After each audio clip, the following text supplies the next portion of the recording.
Tell me if it goes. Just give me a point. We're live. There we go.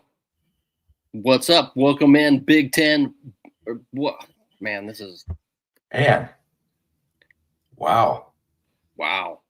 Welcome in, Buckeye Backers. Here we go. Sorry There for you a little go. bit of a delay. For some reason, it's not playing the intro, and it's throwing me off every single time.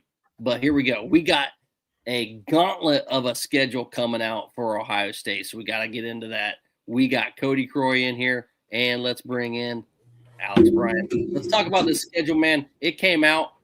What do you guys think? First impression, it's obviously a gauntlet. This is a huge schedule. Like almost every game, there's a couple outliers there where it's not really much as far as a quality opponent. You got a couple. But this is kind of what we wanted last year. We wanted some of those big games to see where this team was. Are you excited? Are you a little worried? Is there a chance for some losses going into 2026? Go ahead, Cody. I am very excited. Obviously, there's a chance you could lose some of these games. I mean, to me, Texas is the toughest game because you're playing Ball State and then you have to go to Texas. I think that's kind of a game where, obviously you're going to beat the brakes off of Ball State, but are you going to be prepared for Texas coming off of such an easy game? You're just going to be thinking ahead. So to me, that's going to be the toughest game. But yeah, there's definitely games that you could lose. Could lose to Texas. We know that Indiana is going to be a tough game. Michigan, Oregon, that's going to be tough. So, but I don't buy the idea that we're going to lose more than 2 games. I think that's ridiculous. No, there's nothing ridiculous about that. That's a very real possibility for this team. This schedule sucks. Everything about it sucks. I better not hear one Ohio State hater say, "Oh, well, they didn't play anybody," like we heard all year, because this is a murderer's row. Let's call it what it is. And this could be the first year since 2011 that we lose more than 2 games in a season. And before the slate even came to fruition, I said the only way in this day and age Ohio State will lose more than 2 games in a season is if they go into the playoffs as a 2-loss team and lose. But then I look at this schedule. I see the offensive coordinator hire that we made. I think about what we've lost player-wise. I know what we have coming in. Boy, it's not hard to see at least 3 losses on there if things don't go well. And while after the Team Up North game, I had all the faith in the world in Ryan Day and his capabilities, he shot that to death in the last 2 games of last season. So it's really hard to say. I mean, if they somehow go 12-0 on this schedule, boy, they better win the Natty, because it would be the greatest 12-0 season I've ever seen as a Buckeye fan.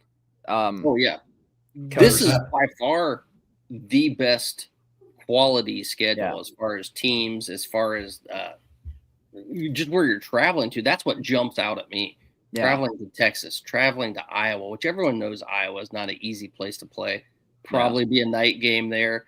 Then you got Indiana, which doesn't jump out for you usually, but just won a national title. They're going to be ready and bringing it back with Kurt Signetti. USC. You think they'll be as good? You think they'll be as good? I think they'll still be good next year.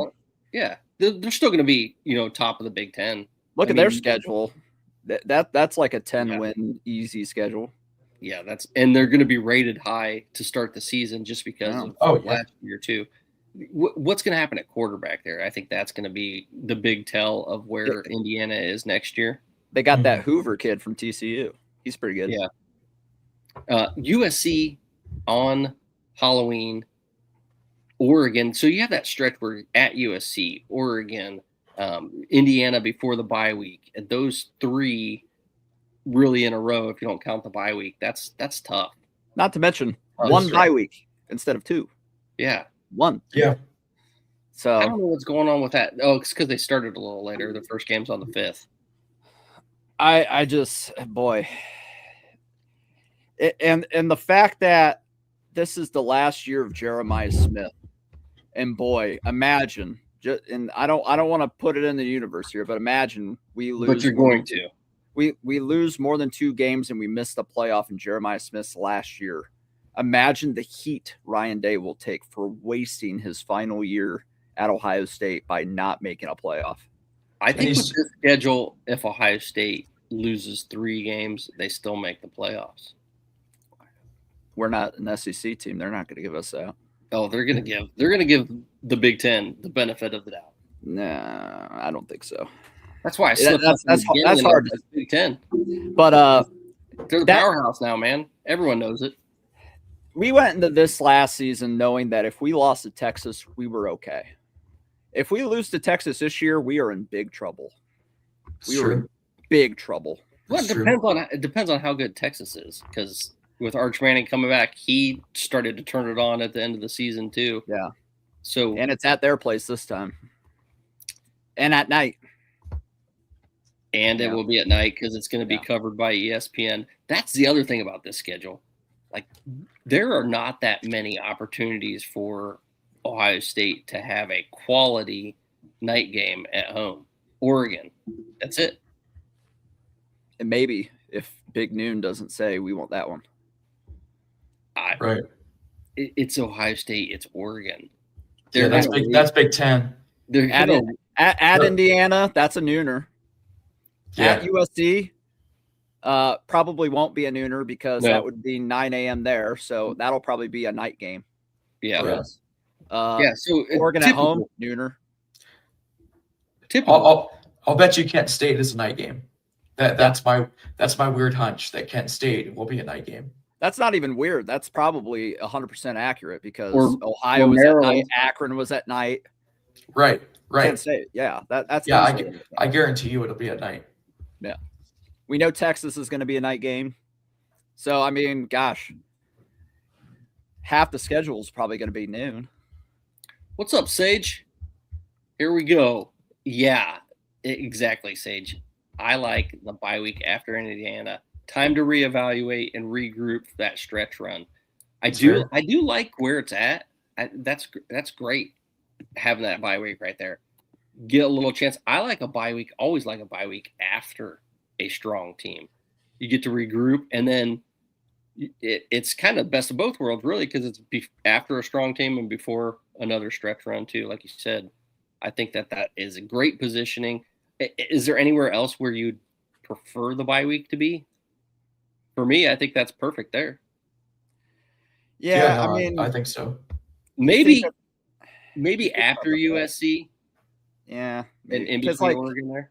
You think about the fact of you have a couple week layoff and then you're traveling across country. You know, it could be recipe for a trap. Mm-hmm. Maybe. But honestly, this is the kind of type of year I wish we had 2 bye weeks. Usually I hate 2 bye weeks. This is a year I wish we had 2 bye weeks because I would love one somewhere in after the first quarter of the season and after the second quarter, maybe something like that. What about Iowa right off of Kent State? You think that'll be a trap game, or Iowa straight off of Illinois? I think that could be. I mean, Illinois. I mean, we don't know how they'll be next year because they lose Luke Altmaier and stuff, but they could be a solid 8-win team again. Iowa should be a solid 8-win team again. Indiana, we know they're going to be probably 10 plus. USC, they'll probably be 8 to 10 wins. Oregon would definitely be up there. And maybe North will probably be 8-9 wins. Maybe they won't wait till the end of the season to rank Iowa again because they know the Big Ten's strong now. They're still going to. They'll still give Tennessee and Vanderbilt the benefit of the doubt, per usual. For sure. Tennessee will be ranked up there, even though Iowa should be. We'll see. The SEC bias still lives strong, unfortunately. That's true. And ESPN holds the cards, per usual. So and there's no reason for it to be there. Absolutely zero reason. Especially now. Yeah. Especially now. And the bowl game, too. Yeah. All the bowl games. I mean, I know you don't want to count those. They're only, beneficial when it's a big game. It's hard to now. Yeah, I count them. I'll always count them. We should. We should. Because but it's hard to if it just evaluate. means more, then Yeah. you'll show up and try, right? It's true. Even with your second string. Diego Pavia was talking a lot of crap about Iowa, saying, "Oh, you only need to score like one touchdown to beat Iowa," then proceeded to get thwomped by them. So, yeah, how many points did Iowa put on? Like 30 plus on Vandy. I think it was 36. Yeah, they scoring at will at them. Speaking of Pavia, did you guys see his measurement? He was listed as 6 foot the entire season, and now he's 5'9". ESPN does that all the time. Well, it's the school. Yeah, that too. It's like, why are you lying to us? We're gonna find out eventually. I mean, you could tell when you saw him at the Heisman ceremony. I mean, there was a big differential there. But dude's playing big. I mean, you got to give him credit.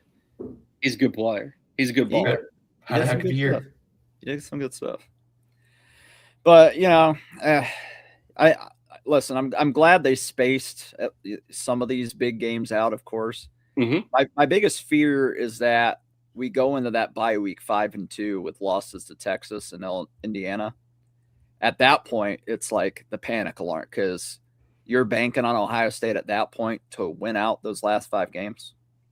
That's tough. That's a tough ask. Yeah. We have to be no worse than 6-1 going in that bye week. Have to. It is imperative. If we're 7-0, even better. Hopefully they don't take the foot off the gas and sleepwalk the rest of the way of the schedule if they're 7-0. But if they are 5-2, that is problems. Ohio State scares you the most on this schedule? Honestly, Indiana. Really? I think that's the toughest game on the schedule. To me, it's Oregon. They filled a lot of the things that they're losing. They got that Marsh kid at wide receiver. They got Hoover at quarterback. They talent eval really freaking well. They just went 16-0, guys. Indiana, the former now second losingest program in college football history, went 16-0 before Ohio State ever did. Let that sink in. That hurts, doesn't it? That hurts a lot. It's crazy. And you think about usually when you travel out to Bloomington, it's all Ohio State fans. It's gonna be hard to get a ticket this year. Yeah, you see those natty prices. Those prices in Bloomington are gonna suck. It's going to be elevated for sure. The cheapest seats for the Natty were like $3,000 for nosebleeds. $4,000. Yeah, it was like one of the highest I've ever seen. For when Ohio State was playing Notre Dame, the cheapest nosebleed seats were like $700-800. Oh wow. Yeah, I mean, just because it was a home game for Miami too, basically, so that didn't help matters any. But like Indiana fans, I mean, they clearly travel well when they know they have a football team to travel for. Dude, think of this. It could have been if Nebraska would have beaten Michigan in basketball, we could have gone through a season where Indiana wins the Big Ten in football and Nebraska wins in basketball. That's some mind blown. They got hosed from type of thing. They got hosed against the Wolverines the other night. I don't know if they do a return trip to Lincoln. I don't think they do. They probably don't. I'll be in attendance February 8th against Michigan. Oh, you will? Yep. Going to that game. I'm sorry in advance. Yeah. Zero faith in this basketball team. Zero faith. Speaking of the basketball team, we got to give Mobley a little credit here, man. Look at that, man. John Mobley. 25.3 points a game, 47% from the field goal range. I just want to know where Thornton was against the team up north. Where did he go? He struggled, but he was gone. You can't ask him to carry every game, unfortunately. I think they have a shot at the tournament this year, but they're going to have to win some tough games. That's kind of where Ohio State's been every year the last 3 years, is a fringe tournament team. I think this year it's more in reach than it was. And Tilly's out. That really hurts. I say this because I care. NCAA committee, if you consider putting us in, there's another team that deserves it more. Just put them in.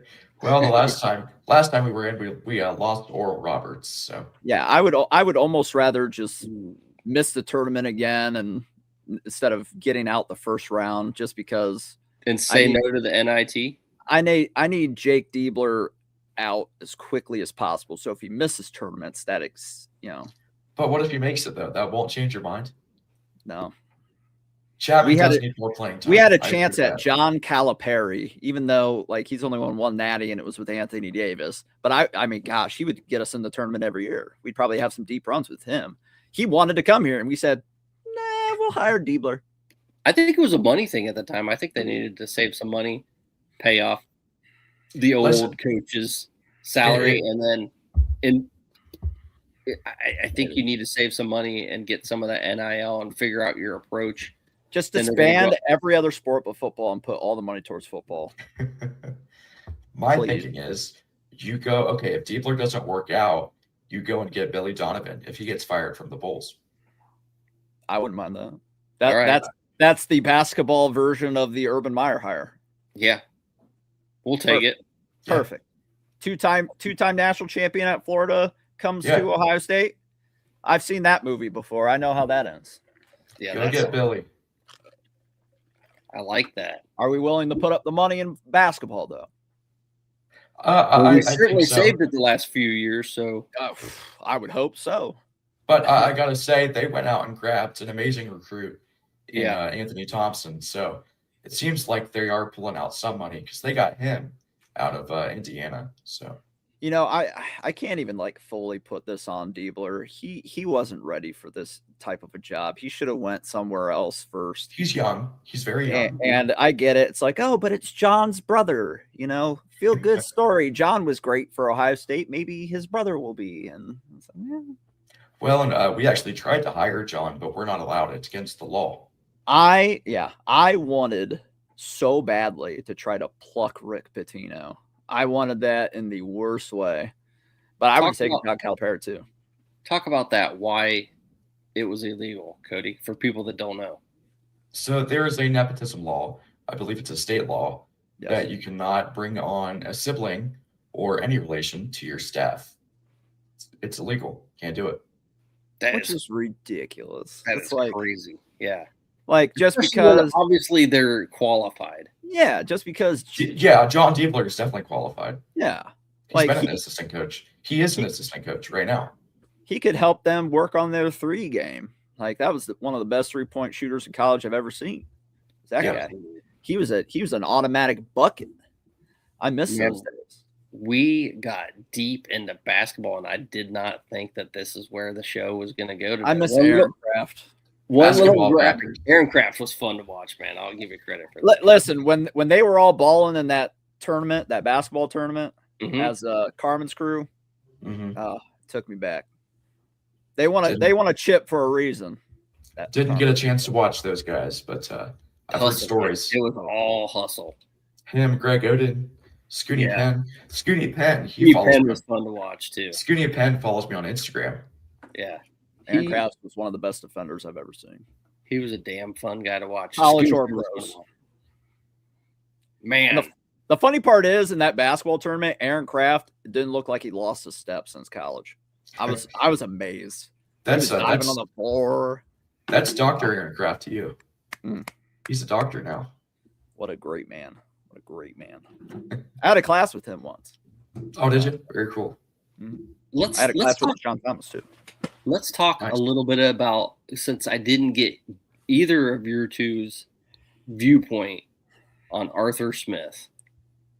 Alex Bryan, let's start with you. What did you think about pulling in another NFL guy to lead this Buckeyes team? You got 2 former NFL head coaches as both the coordinators under Ryan Day. Cliff Kingsbury was available. You wanted Cliff. That's what came to my mind. I'm like, how can we have an explosive offense? Well, explosive offense would include getting Jeremiah Smith the ball a lot and just opening the floodgates on folks. I'm like, what offense coordinator could we hire that could do that? Oh, Cliff Kingsbury. He's available. He just got fired from the NFL. maybe he would come back to college. All these NFL coaches seem to like the allure of coming to Ohio State. Maybe we can make him bite and come here. And then I got Arthur Smith. Where's he at? Where's Kingsbury at? Nowhere. I don't nowhere right now. He's a free agent, as far as I know. He'll probably get another NFL job now, but I would listen. I would have even taken Chip Kelly back before I would have hired Arthur Smith. No, but listen, I get a lot of people are bringing it up saying, "Oh well, people thought the same thing about Matt Patricia." I'm like, well, anybody with a brain cell knew Matt Patricia was going to work out because he won Super Bowls. He had the Patriots defenses in like the top 5 every year. He's great. Like the only people who were really poo-pooing that were Wolverines and Spartan fans who had PTSD from when he was the Lions head coach. Anybody with a brain cell knew that was going to work out, and it worked out great. But Smith did lead some good Tennessee Titans offenses, though. I get it.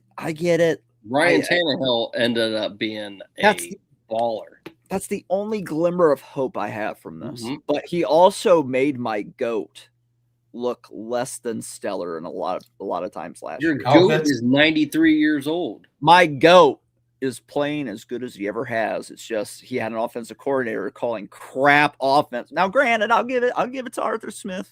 Steelers didn't have a ton to work with. DK Metcalf was too busy punching fans. Outside of him, who do they got at receiver? Really, they got that bum from the team up north who shouldn't even be wearing an NFL uniform. Roman Wilson. I get it.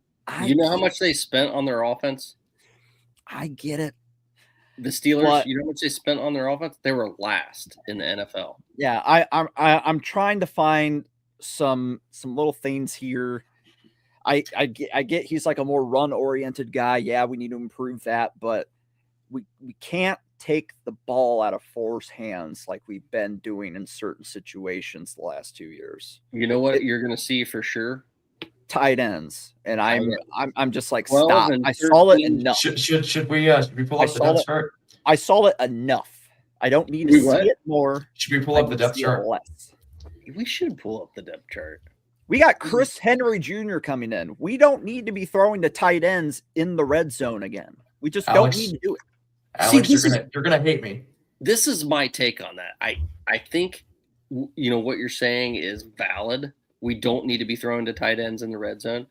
But I think the reason why he's coming in there is because they wanted to do that heavy set. The trends in the NFL are all to heavy sets to get your mismatches on the outside, bring everyone in. People have learned how to defend, or teams have learned, coordinators have learned how to defend the spread offense, the 3 wide, the 4 wide. Now you got to change it up, try to create some mismatches on the outsides by bringing everyone in and have receivers more one-on-one. We haven't really been running a spread, though. That's the problem. We've been running like a multiple offense, really. Yeah. It's been getting more and more pro style as the years have gone on. But hey, if Arthur Smith can find a way to get Julian Sane to run the ball when needed, if he can get this run game going really good and get that offensive line to not suck against, good defensive lines, perfect. I don't know if that Dartmouth guy we got today is going to do anything but be a body on the depth chart.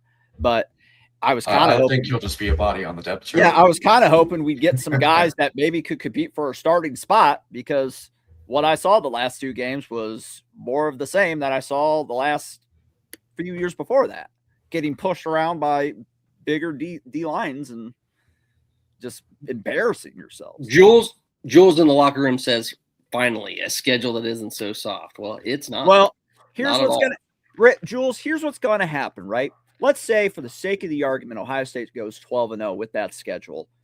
They're still going to find a way to say, well, who did they play? Because that's how it is for Ohio State. We always get, whenever we do something great, they're always like, yeah, but even if it's great. That team was overrated, or yeah, that team sucked anyway. Oh, yeah. You beat Indiana at Indiana and they won 11-1. Well, Indiana, they don't even belong in the playoff at 11-1. That's what we were told 2024 with Indiana, right? That, because they lost to Notre Dame, they didn't belong in the playoff. So that's what will happen. Ohio State will get discredited at any turn because people hate Ohio State. I like this. Sage, don't need saying to be a runner, just need to know when to run. I need 4 runs a game. I'm going to start doing a countdown for that. I need Saying to run the ball 4 times. All right. Well, if there's That's what I want. If there's 4 opportunities that call for it, yeah. There's sure. always 4 opportunities in a game. Maybe. I mean, he's a great passer. I mean, absolutely. We gotta just get him more acclimated with some of the. I think one of something that Saying did that not a lot of people are talking about is he kind of did the safety blanket of, oh, there's Jeremiah, oh, there's Carnell Tate, completely forgetting about sometimes a wide open Brandon Ennis or a wide open somebody else. Which that's the only comparison to Kyle McCord I will accept when it comes to Julian Saying. I saw a lot of people after losing to Miami saying, oh, this is just McCord 2.0. No. That's ridiculous. That is ridiculous. I never once until those last 2 games saw Julian Saying played scared in any way. And he was only playing scared because his offensive line completely bit the dust. Yeah. Kyle McCord from game 1, he looked like the entire season, except for Notre Dame at the end where he fooled everybody into thinking he was good. Except for his stats weren't bad. Yeah, his stats weren't bad, but boy, oh God. I couldn't take another season of that. Thank God. And Richard, we got to get in on this. Richard said Ryan Day wanted this concept last year. He absolutely did. And I think that kind of ruined, I've said it a few times in the past, it kind of ruined Ohio State's identity because they didn't know what they wanted to be. And to your point, it was a multiple offense. They were trying just a bunch of different things and didn't really know what they were. They didn't have that bread and butter. They didn't have the plays that they were like, this is what we're going to dial up because it's working for us all season and we know we can do it. Other than hit Jeremiah Smith as quickly as you can. And they didn't do that enough, except for those last 2 games, unfortunately. Yeah. And they lost those because the pressure. And this is where the tight ends will help a little bit because you can chip on good talent-equated teams that are getting after your quarterback. You have a little bit extra in the box to get after those defensive ends that we couldn't stop the last 2 games. Just couldn't stop them. Absolutely couldn't. And here's they didn't. Here's where I think Arthur Smith comes into play. Mm-hmm. Last year, we had a guy that coached receivers. We had Keenan Bailey, and we had Ryan Day. Mm-hmm. Now you get a guy, you have Keenan Bailey, and you have Arthur Smith. Both of those guys, they like their tight ends. So I think now you're going to see more of an identity on offense. You're going to see guys that come together rather than conflicting philosophies, which call it whatever you want. But I think whenever guys are on the same page, I think generally that's going to make the offense look better, in my opinion. Well, here's the thing I fear that I don't think is being talked about a lot is the fact that there's been rumblings that the reason why Chip Kelly wasn't an option this time around is because it got real sour between him and Ryan Day, and they just were butting heads way more than anticipated and stuff like that. It doesn't seem like Ryan Day is the type of guy that likes to be pushed against. Like, it's either how he wants it, or if you try to push against him, a big fight's going to ensue. And that's an ego thing. We've talked about Day's ego getting in the way. It got in his way against the team up north in 2024, big time. It got in his way against team up north in 2023, I would argue, big time. He has an ego to him that he doesn't show the media, but it's clearly there.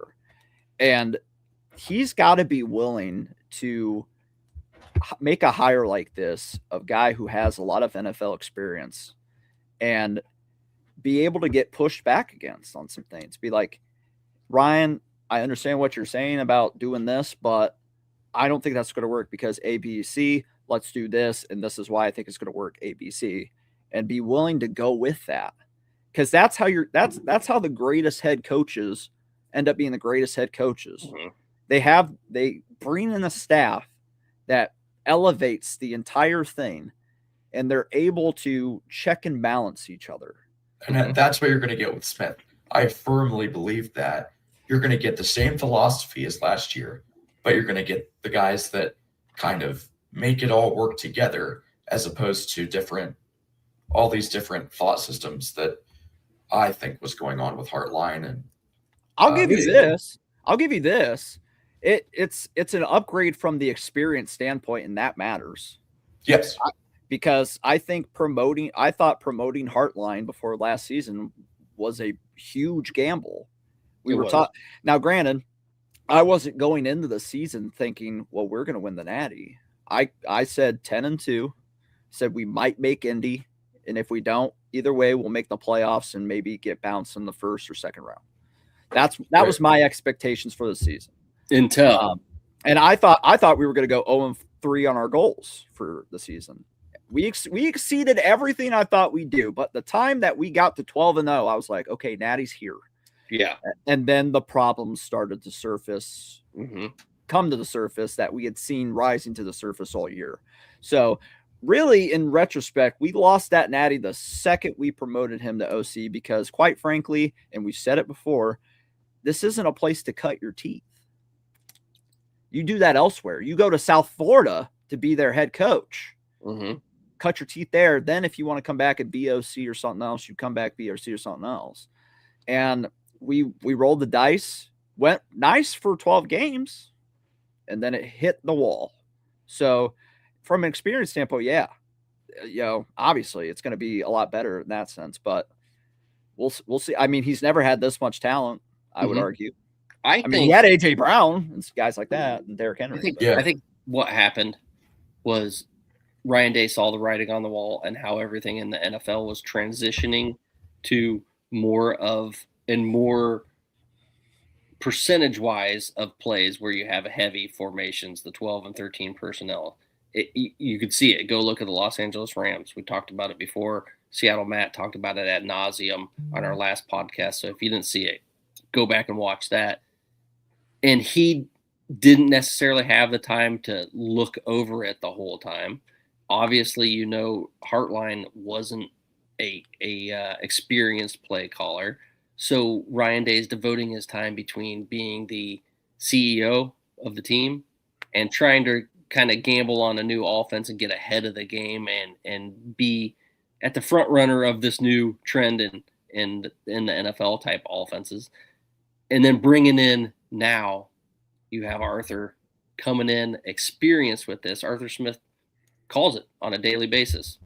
He knows what to do. He knows how to set it up so that you can get those misdirections that they're going to need, how to influence it with an RPO too, and the play action pass. Because I think Ryan Day wants to hit on those play action passes. And that's a lot of our big chunk plays that you saw in the past. Those big ones to Jeremiah Smith, to Carnell Tate, almost all of those big chunk plays, when they air it out, are on play action pass.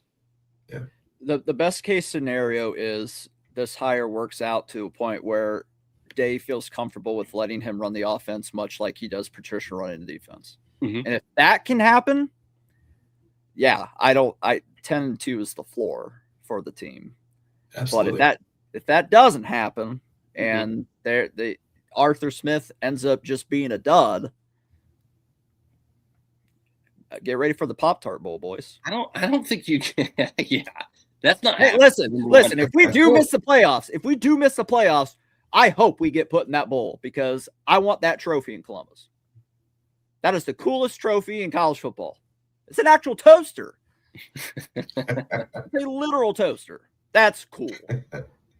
I would hope that they decline the invite. And I would hope Ohio State would make the stripe down the middle with sprinkles on it, like they were doing with. Oh, that would be cool.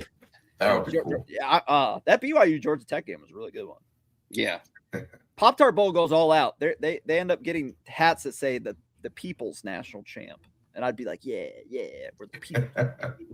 Take that. Doug. As I'm crying for a wasted season. Doug's always got the comments on spot from the locker room. I said I expected Ohio State to be 10-2, maybe even 9-3. It was a big surprise going 12-0 until the clock struck midnight. And wow, did it ever. See, there's a comment right there that proves my point from earlier. They'll do anything to discredit Ohio State. Yeah. They'll do anything to discredit Ohio State. Imagine calling that schedule a cupcake schedule. Imagine when it's going to be literally a top 5 strength of schedule to start the season. Interestingly enough, let's compare it to the team up north. Their schedule's tough too, just not as tough as ours.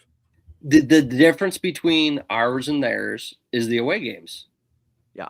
They get some of those big boys at home. They do have to go to Oregon. So Oregon. Who's that first team? I don't even know who that is. Western Michigan. Okay. The Broncos. Western Did not Michigan. know that. Come on. That's where Row the Boat started. True. PJ Flex old stomping grounds. True. Yeah, I think he made them. They were 10-1. And I look at their schedule and I say, well, that's 8-4 at best. And before any Wolverine fan who might be watching says, oh, there's that Alex Bryan, big Wolverine hater.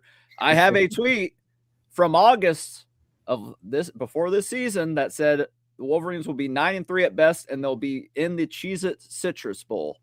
I have a tweet that says verbatim that I called your season. Spot on. So I wouldn't second guess me. That's 8-4 at best for them. Hopefully not for us. Yeah, I can see it. Let's switch. Let's talk about who we think are going to be the starters for offense. We haven't put it out there yet for defense, but this is Cody Croy's. Let me know, Brian.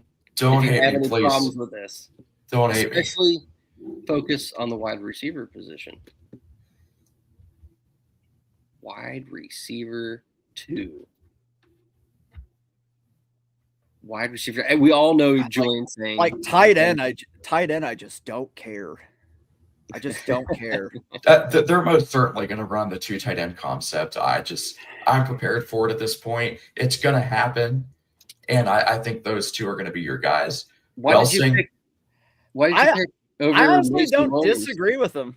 I don't know what they're going to do there. I honestly couldn't tell you who is necessarily better because I think they have different skill sets. I think that Mason Williams is a much better blocker, but Welsing is a better receiver.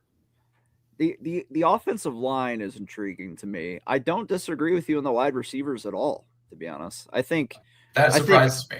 I think a lot of people are saying like, "Oh, Chris Henry Jr. is automatically going to be wide receiver 2."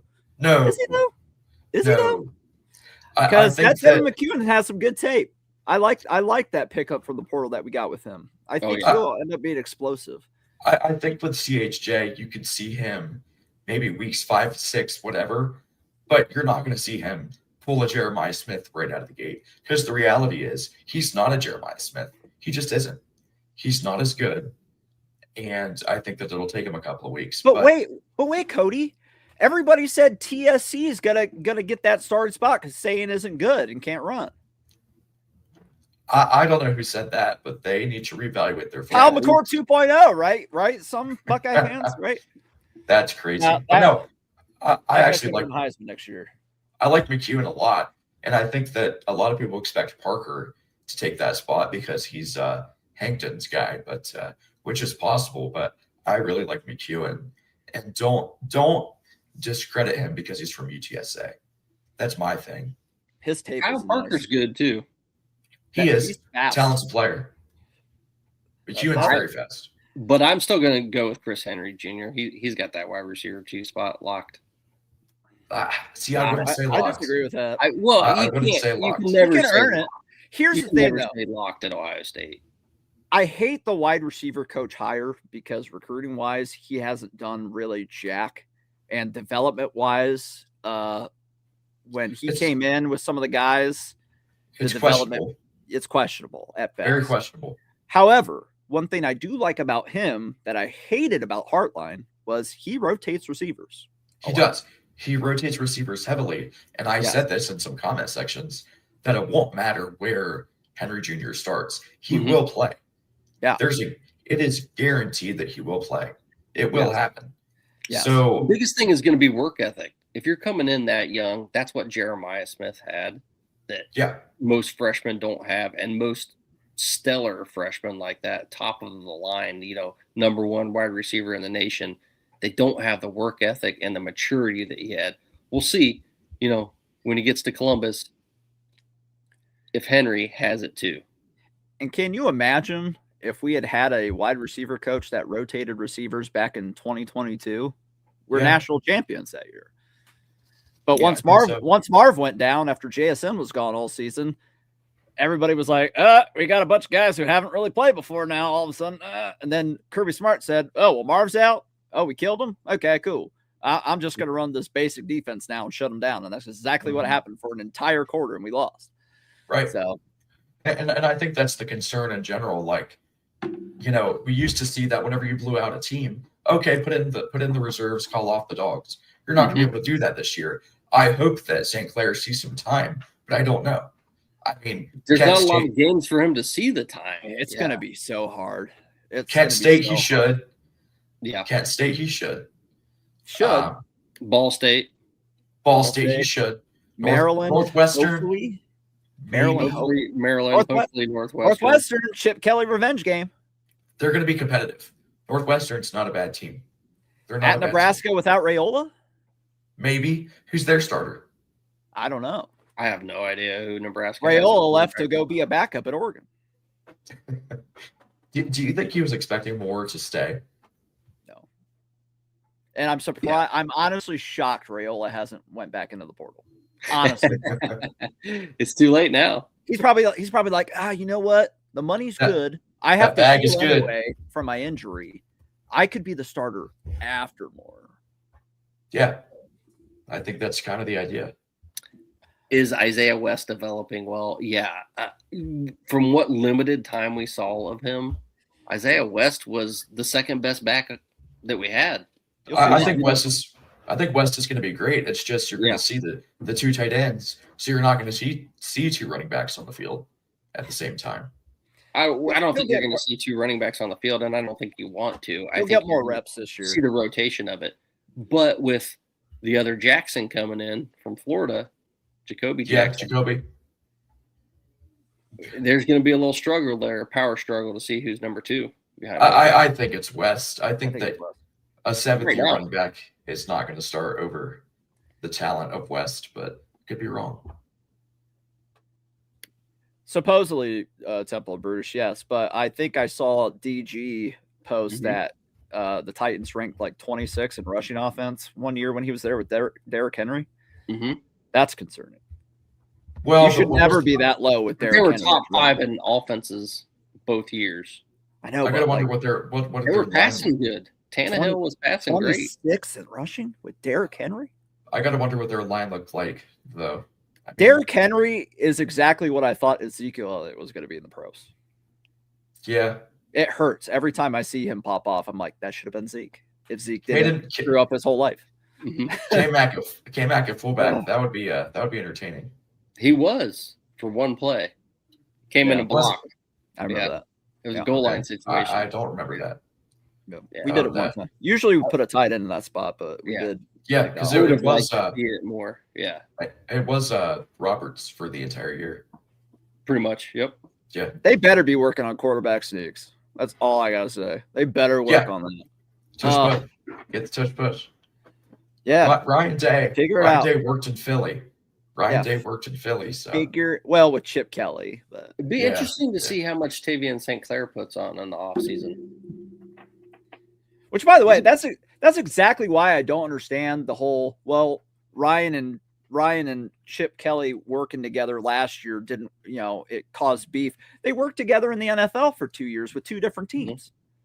I think that they were a match made in heaven because I think they love each other. I mean, I think that he saw Chip Kelly as a mentor, quite frankly.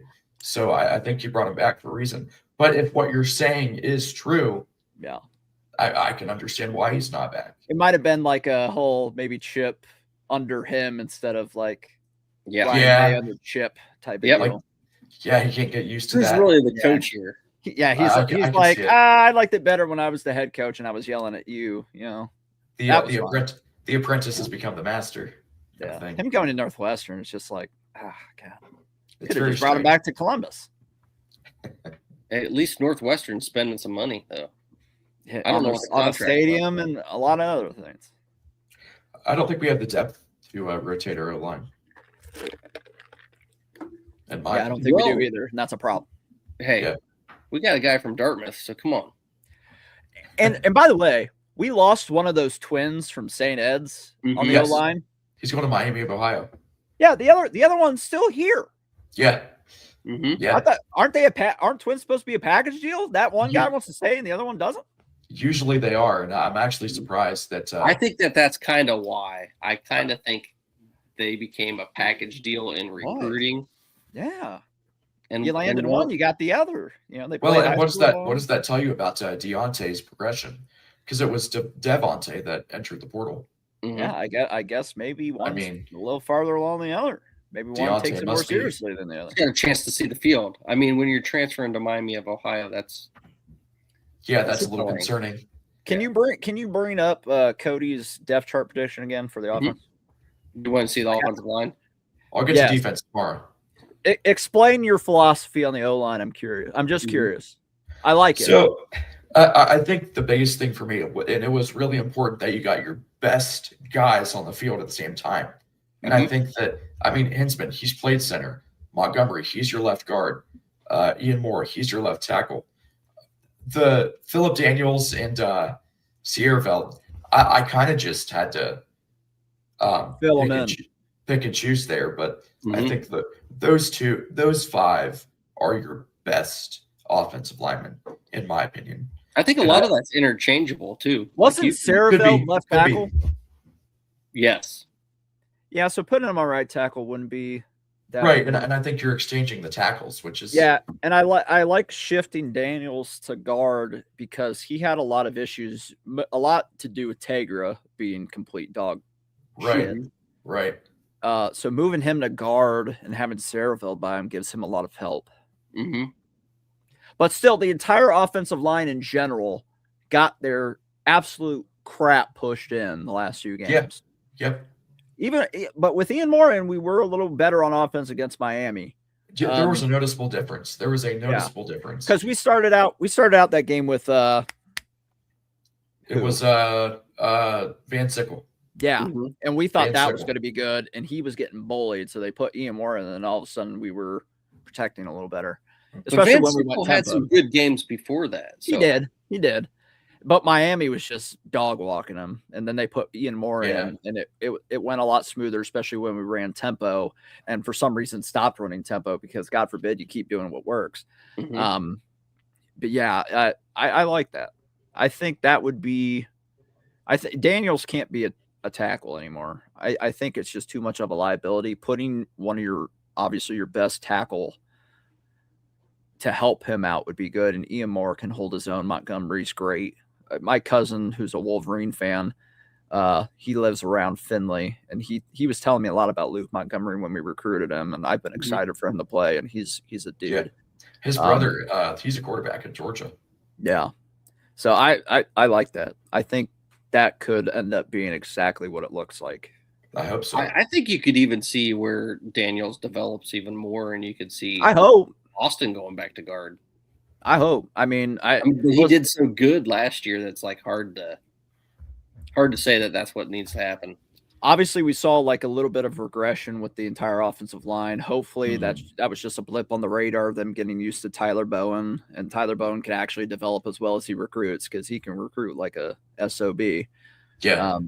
But that's the opposite of why people wanted Fry fired. They were like, oh well, he's such a recruiting, but he's such a good developer, and then you have literally a 180.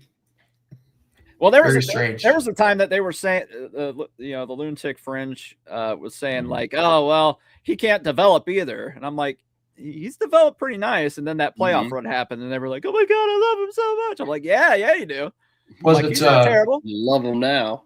Was it Josh Timmons that was a 3-star transfer? Yeah. From like SDSU or something? San Diego State. Yeah. Yeah, he developed them nice. I think he was also a good talent scout. We got a McLaughlin. He was a terrible recruiter, but like people forget that he was left with really only 2 viable guys in that entire room when he got there. Yep. Which was obviously what's his name for the Browns? DeJuan Jones. Yeah, DeJuan Jones and the other one, Paris Johnson. He was left with those 2 guys, which great. Those were great, but like the rest was like, oh God, what do we even have? Yeah. So, but I think that there's a reason why Fry's in the NFL. He didn't like recruiting, I don't think. He's such a good coach. If he had waited a little longer, like college landscape.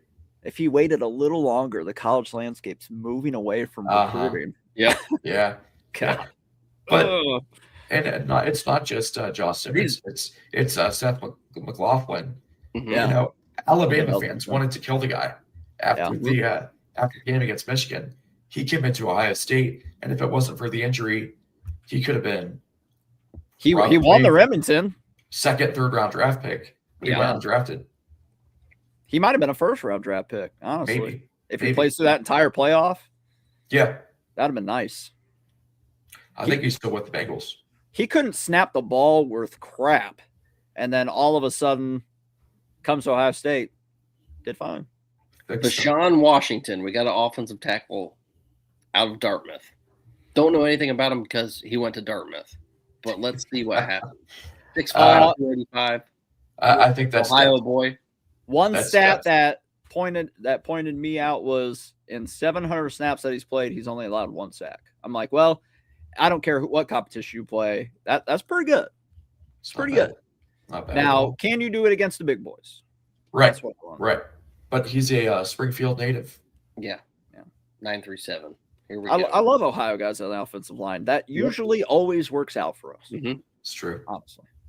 And he's got some time, too. Is he – what year is he?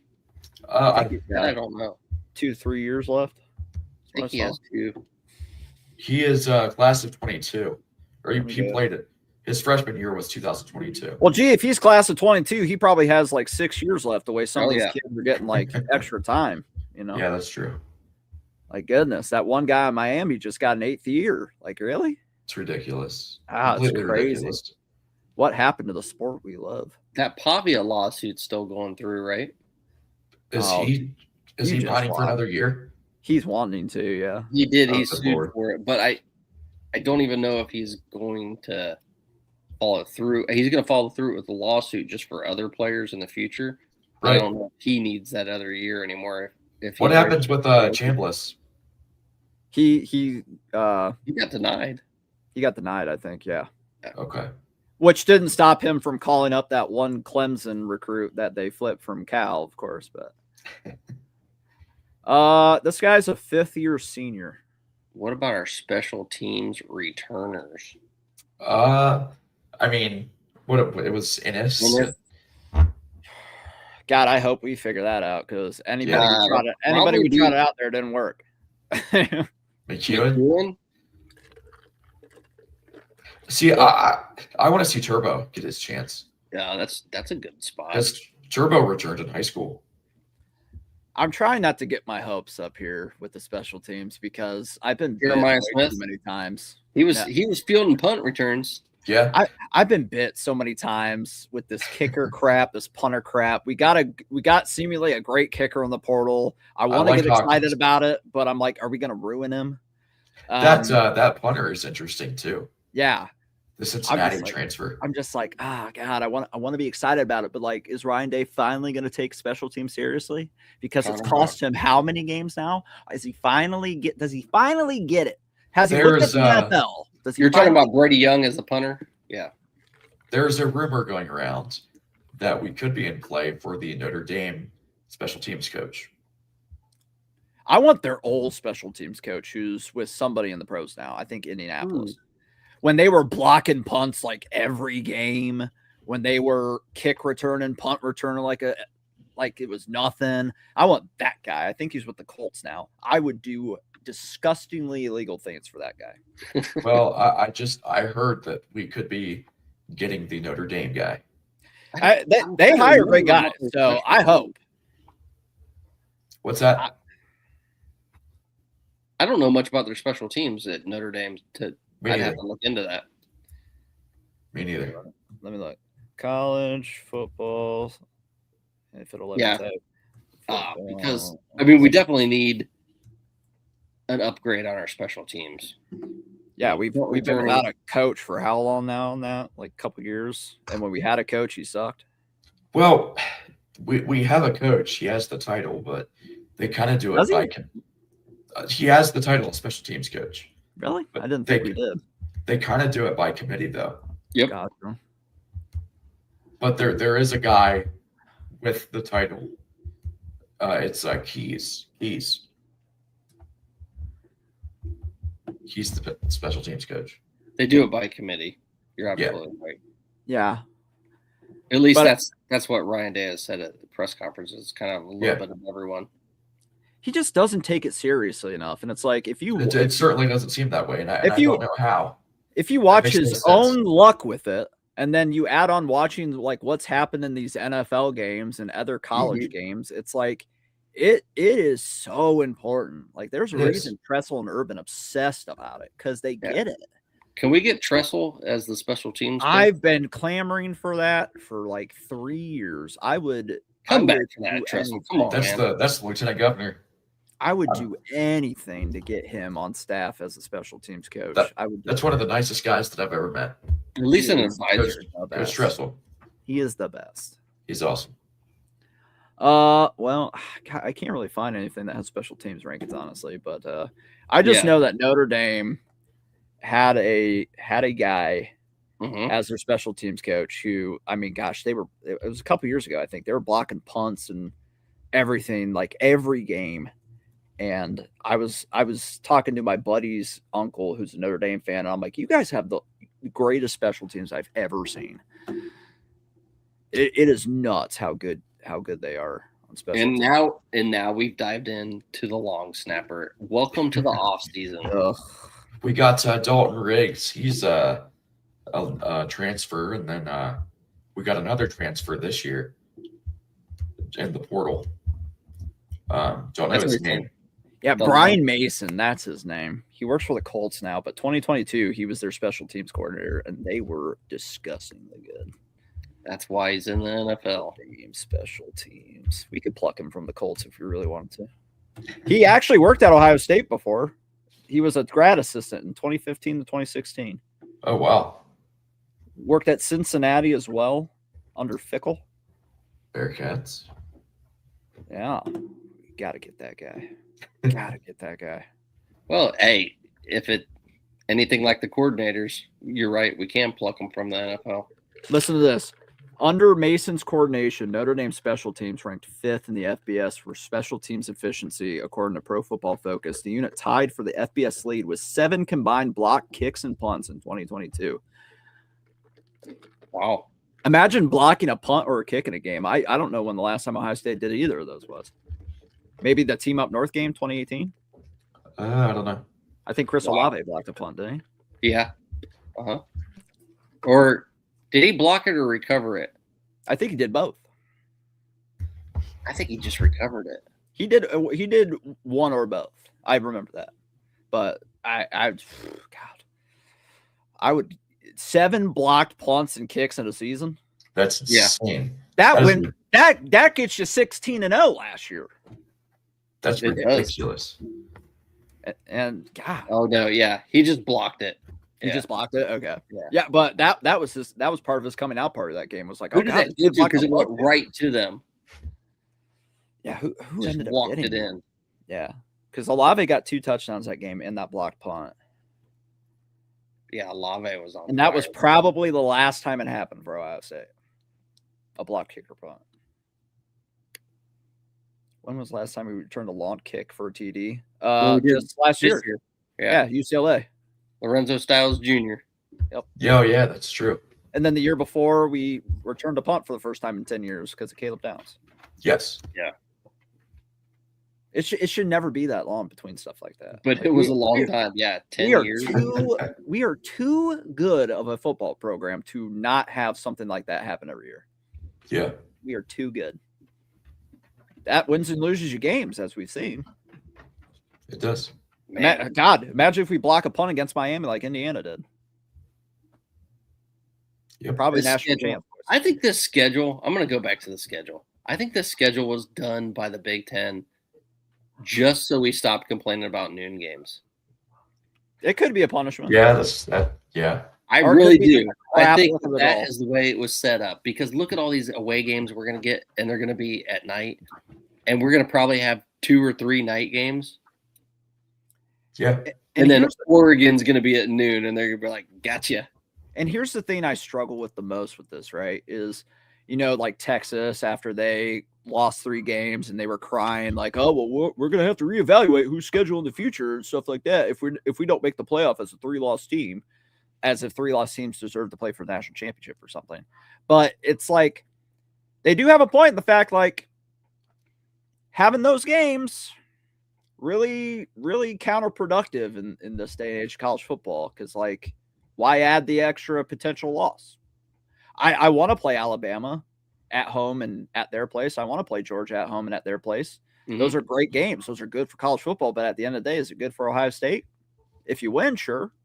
If you lose, that's work tough. Out for Texas. If we didn't have Texas on this schedule, I'd be like, okay, it still sucks, but it doesn't suck nearly as much. Mm-hmm. So it's a catch-22. It's like, can't have your cake and eat it too. So Ohio State's going to have to figure that out going forward, because with Georgia and Alabama coming up, it's like, I think Temple of Brutus, you're right. 8-6 is probably right around the over-under for Nebraska season next year. I mean, that's being generous without Dylan Raiola. I don't know who their quarterback's going to be, but I think Matt Rule really screwed up in not taking that Penn State job. I think he would have fared a lot better with Penn State and their resources, because it doesn't seem like Nebraska has the NIL backing to become dominant again.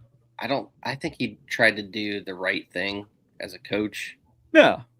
And maybe he likes to stay it out. And instead of doing the thing that everyone else is doing, the players and coaches included, chasing that $1 I think he could have learned that grass isn't always greener. Taking the NFL job and failing miserably. Yeah, that's true. As much as he did. That organization sucks. He was set up for failure. The Panthers are. But he's supported there. I mean, he got him for their first bowl game, and how many years was it? Like, God, since Pelini's last year, which was probably like 10 some years. Like, they just kept falling short all the time. And their golden boy Scott Frost. So there's still hope there. 2 back-to-back bowl games.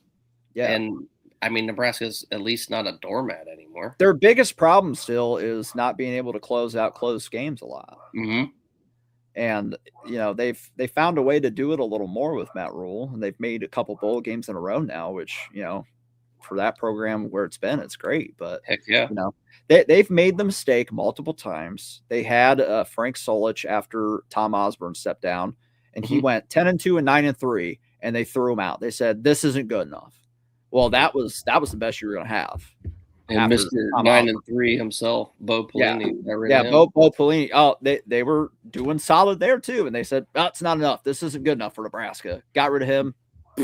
They've made the mistake. I mean, at some point, it's just like, shame on you for making the same mistake. So just be patient with Matt Rule, I guess. But unfortunately, what Kurt Zanetti just did, everybody else is looking at it like, well, why can't you do it in 1 year? Right. Absolutely. Yeah.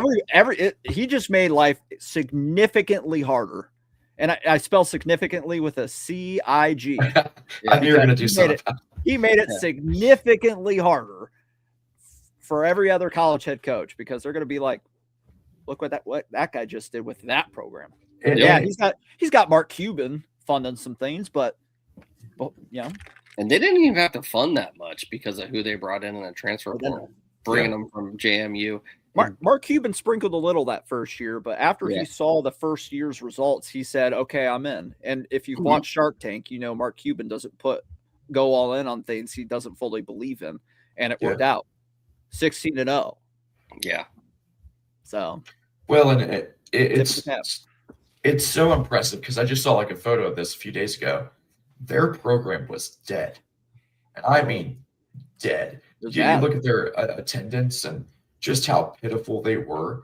That's one of the most impressive turnarounds I've ever seen. It's easy. It's unbelievable. It's number one. Nothing's close.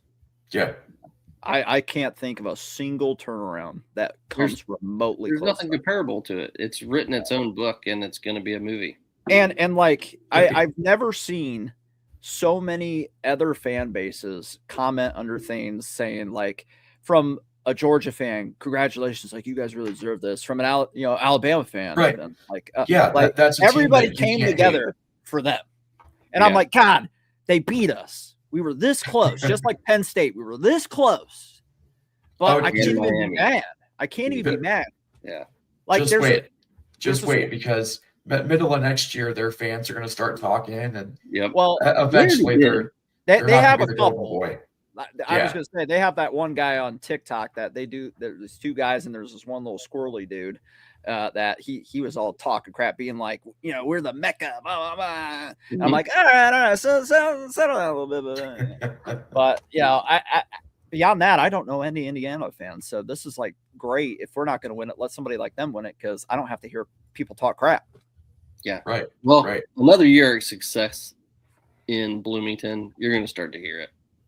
People are going to come out of their shell. Yep. I mean, now it's just like that. Oh man, we finally did it. Like, I didn't know we ever would, but we finally did it. It was just like pure joy and awe. I told Indiana fans on a post of theirs, I said, enjoy this, soak up every millisecond of this you can, because you never know when the next time is. Like, as an Ohio State fan, I was born in 92. Like, it took Ohio State till 2002 to win one, and that had been 30 some years. And then after that, another 12, and then another 10. Like, you don't know. I could go the rest of my life in Ohio State not win another one. You never know. I hope that, God, if that happens, I'm going to just lose my ever-living mind. No, there's another one coming. There's no way. There's no way. I really hope that doesn't happen for me. Oh, boy. Yeah, God, you got a lot of life left to live. So it's like, goodness. But, I mean, hopefully. Look at this offense. Like, pretty much the entire offense is returning, right? I mean, Tate excluding Tate. Yes. Or at least experience on the offensive line, right? Lots of experience. And literally the entire offensive line is returning except for Tegra. That's it. Tegra is the only guy that's out. He was already a guy who should have been second string.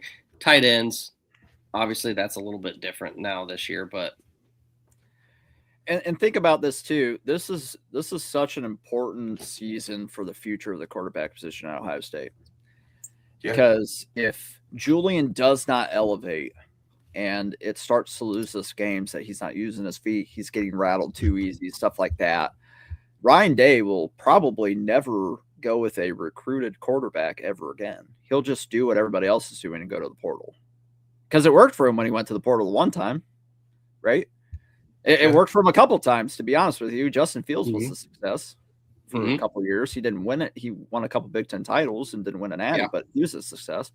Obviously, C.J. Stroud was recruited, so he did well with that. Kyle McCord, terrible for the most part. But yeah, I mean, this could be like important for Tavion St. Clair's future. Like, okay, if Julian Saint does elevate, okay, he could be the next guy. But if he doesn't, then Day's going to be like, well, gosh, I just need to go get a proven commodity in the portal. Tavion St. Clair has too much upside. I know. He's going to be there. Oh, But I said that about guys like Aaron Nolan too. I said, boy, he's got a lot of good attributes. He has a shot. Watching Tavion St. Clair sling it though, it's like, man, if that rawness that he has, if that gets harnessed under Day, which it will, just wait, man. When you get those 2 years of him back there, the gunslinger, it's going to be nice. I'll tell you what, a guy that I'm really high on. I mean, maybe 3, but I'm sure he'll be gone after 2. Brady Edmonds, he's a really good talented player. Yeah. I tell you what, I just can't wait for the day I see a tweet from Ohio State football that says, "Welcome home, JT Barrett." Yeah. I want him on staff so bad. I think you're going to see him with an NFL job. I want him. Well, he already has an NFL job, but I think you're going to see the worst team in the NFL. Chicago He'll be Bears. a head coach. He'll be a head coach. God, I want him at Ohio State so bad because I It would want be all nice. the people, I want all the Buckeye fans who ever hated on him to end up loving him because he deserves it. I will go to war for Joe Thomas Barrett. I love Joe Thomas Barrett. I want him in Cleveland. Hey, listen, that wouldn't be a bad thing either. Cleveland needs a quarterback coach. He could make Shador pretty serviceable, I'd say. Todd Monken, baby. Obviously, JT Barrett's impressing a lot of people if he's being moved around like he's been since he's elevated quickly. He needs an offensive coordinator job. And I always knew he'd be a good coach. God, he's just so good. He was a guy that was never the most skilled, I wouldn't say, but he played the game so strategically, and you could tell, like, he is so smart with the football. Except the Iowa game. The Iowa game was absolutely atrocious. That was the only downside of his career was that one. Mm-hmm. And people blame him for the Clemson game. He was the best player on offense on the field that night, which isn't saying much because the bar's pretty low there. But he was hitting guys right on their numbers, and they were just going. Ugh. They were just dropping the ball every 5 seconds. I couldn't believe that was hard to watch. It was hard to watch. Well, I guess that's where we ended on a bad note. We got to say something good now. I'll say something good. I like this Arthur Smith hire, and I think having 2 NFL I do too minds on one on offense, one on defense, it's going to be something that we've never seen before. I mean, it hasn't happened. Can you think of 2 coordinators that were NFL head coaches anywhere? On the same team? I have to really think about that. In the NFL, it's probably happened before. Oh, yeah, it's definitely happened in the NFL. Inherently, it has to happen because... Listen. Well, no, not. I remember being in the stands for the 2014 Team Up North game when JT broke his leg, and I looked at my dad and said, the season's over. And he said, why? Mm-hmm. I said, because Too Cool for School Cardell Jones is coming in. We are screwed. Mm-hmm. Any chance we have the playoff is dead now. And then we won an Natty. I love being wrong when it comes to Ohio State. I would love to be wrong about this. I loved the Patricia hire. I went to battle for it. I said he's going to be great. Turned out right. Awesome. I hope to be wrong about this. I just don't have the same feeling, and I think that's what I'm not getting past right now. Is that I don't have that feeling like, oh God, this is going to work out. I have a lot of questions about this. I guess I'm cautiously optimistic. Fair. I think we're watching that transition and what offenses are going to go to, and Ryan Day wants to be on the forefront of it. Yeah, Arthur Smith is going to help them get to that point where they know how to develop that heavy formation, get those mismatches for stud wide receivers, which they have. Yeah, and get the running game going a little bit better because that's someplace that was missing. I mean, at times the running game looked good because Bo Jackson just did Bo Jackson things. But it needs to be more consistent. Here's what I want to know. Was Arthur Smith our guy the entire time? Because we heard nothing about, like, possible candidates. We didn't hear a single thing. The rumors I heard. I don't think so. That we talked about on that other podcast I do is that Ryan Day was going to just call plays himself. And the powers that be at Ohio State said, no, you're hiring an offensive coordinator. Good. Very good. They put a kibosh on that real quick. So take that with what you will. Personally, I think he was waiting to see what happened in the NFL and who was available. Oh, for sure. I think if Dabble didn't get the NFL job, I think he would have been at Ohio State. But with Cliff Kingsbury and Chip Kelly was available. Kingsbury would have been intriguing. Oh my God. Can you imagine? I disagree on Chip Kelly. It worked once. It could work again, right? Granted, we lost 2 games we shouldn't have, but one was the defense's fault we lost. The other one, Ryan got, his ego got in the way. That worked, though. It worked. That's why I would have welcomed it back. But Cliff Kingsbury, oh my God, he would have done. Kingsbury would have been nice. Yeah. Jeremiah Smith might get 2,000 yards next year with Cliff Kingsbury. Yeah. I don't know. He's going to be breaking all records that next year too. He is, and that won't take that long. I told Brian Buckeye, I said it's not going to happen this year. He said, I don't know. I think it. I said there was a chance. They just had to really get him the ball in some of those games. Yeah. I'm like, you got to take into account the fact that they forget that he exists sometimes, and they did in some. And he got, he was out a game or two too, so that didn't help. Yeah, but I mean that squashed it quick when he was out. But he's going to get that in like the first half of the season next year. There we go. That's a good place. That is a great place to end. Fantastic. That's a great place to end. Jeremiah Smith, the all-time wide receiver in touchdowns, receptions, and yards. Probably final predictions. Mid-season. Final predictions, early predictions for next year's record. Go. Next year's record. I'm going to go with 11-1. And I will even tell you who they lose to at Oregon at home. God, I hope not. God, they won't shut up about that. I'd rather lose to Indiana. Well, we can all be like, "Well, see you in the Rose Bowl." I'd rather lose to Indiana. Well, yeah, then you're going to crush them by like 30 because Dan Lanning gets to that point and just gets absolute dog walk. Good Lord. Everybody's saying, "Oh, Oregon's going to win the national championship next year. They're next in line." I said, "What has shown you that?" Right. What has shown you that? I think 16-0 in a ring.